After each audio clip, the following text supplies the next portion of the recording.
Memang nilai tukar mata uang ini rentan akan kondisi pasar global, saudara. Karenanya banyak orang yang sudah mulai melirik mata uang virtual sebagai bentuk lain untuk menyimpan kekayaan dan juga investasi. Salah satunya adalah Bitcoin. Meskipun peredarannya masih kontroversi, mata uang virtual ini semakin marak di kalangan pengguna internet sejak bulan Desember 2013 lalu. Bahkan harga mata uang virtual ini pun sempat menembus angka $1.000 atau kita rupiahkan menjadi 12 juta per keping Bitcoin. Dan di Indonesia jika kita mengacu pada Undang-Undang Nomor 7 tahun 2011 tentang mata uang, juga ada Undang-Undang 23 tahun 99 yang berubah-ubah, dan terakhir kali adalah Undang-Undang 6 tahun 2009.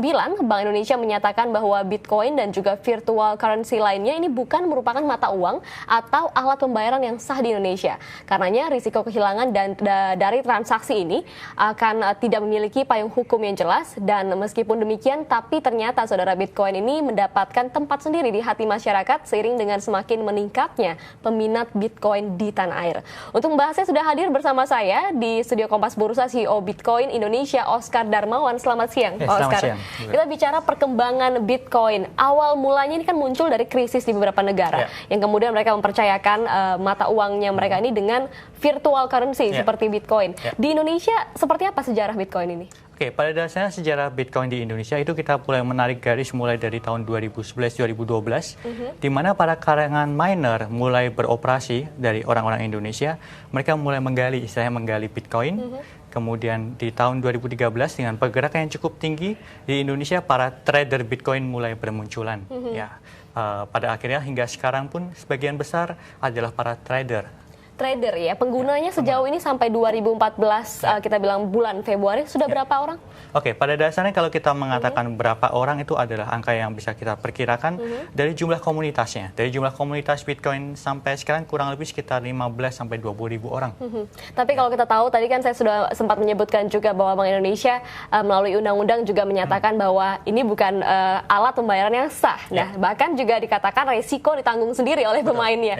Nah, ini bagaimana tanggapannya tentang peraturan Bank Indonesia ini? Pada dasarnya kita merasa bahwa tanggapan dari Bank Indonesia adalah tanggapan yang positif buat Bitcoin, buat perkembangan Bitcoin. Karena hal itu akan menggaris bawah bahwa Bitcoin bukanlah suatu mata uang, tapi merupakan suatu barang, suatu komoditas, suatu barang digital. Dengan itu status Bitcoin di Indonesia justru akan jelas.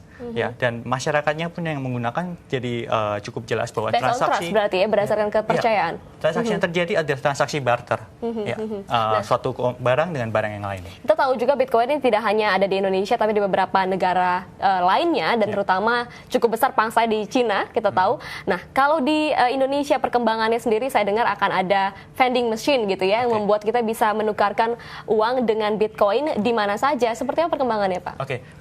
Pada dasarnya saya ingin meluruskan sedikit yang di media massa banyak dikatakan ATM dan lain sebagainya.